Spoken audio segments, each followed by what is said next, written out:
नंदपूर गावातील ग्रामस्थांना अंत्यसंस्कारासाठी नदीतून धोकादायक प्रवास।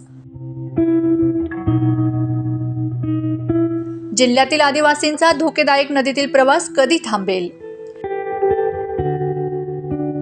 काय करत आहे आदिवासी नेते? यांना या समस्या दिसत नाही का?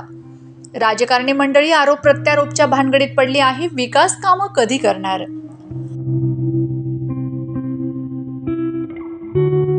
नंदुरबार जिल्हा आदिवासी बहुल जिल्हा असून या जिल्ह्यात दळणवळणाच्या संदर्भात अनेक समस्या आहेत। नंदुरबार तालुक्यातील नंदपूर गावात अंत्यसंस्कार नदीच्या त्या काठावर केले जात असतात, मात्र पूल नसल्याने अंत्यसंस्कार आणि शेतीच्या कामासाठी जाणाऱ्या ग्रामस्थांना जीव धोक्यात घालून प्रवास करावा लागत आहे। मरणानंतरही मरण यातना सहन कराव्या लागत आहेत। नंदुरबार जिल्ह्यातील खेड्यापाड्यातील आदिवासींना भौतिक सुविधा मिळत नसल्याने प्रचंड हाल सहन करावे लागत आहेत।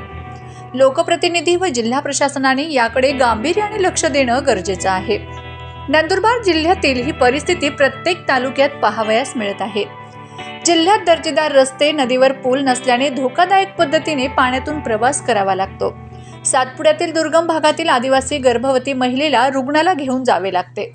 कधी अंत्यविधीसाठी अंत्ययात्रा नदीतून काढावी लागते, तर कधी इतर शाळेकरी विद्यार्थ्यांना पाण्यातून प्रवास करून शाळा गाठावी लागते। अशी अवस्था आहे। ही समस्या कधी मिटेल असाच प्रश्न जिल्ह्यातील आदिवासींनी उपस्थित केला आहे।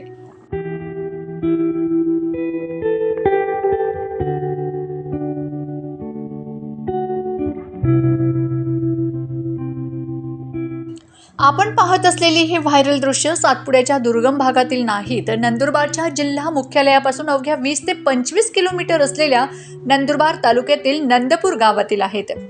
गावाजवळ जाणाऱ्या नदीच्या दुसऱ्या बाजूला गावातील नागरिकांच्या शेती आणि स्मशानभूमी आहे।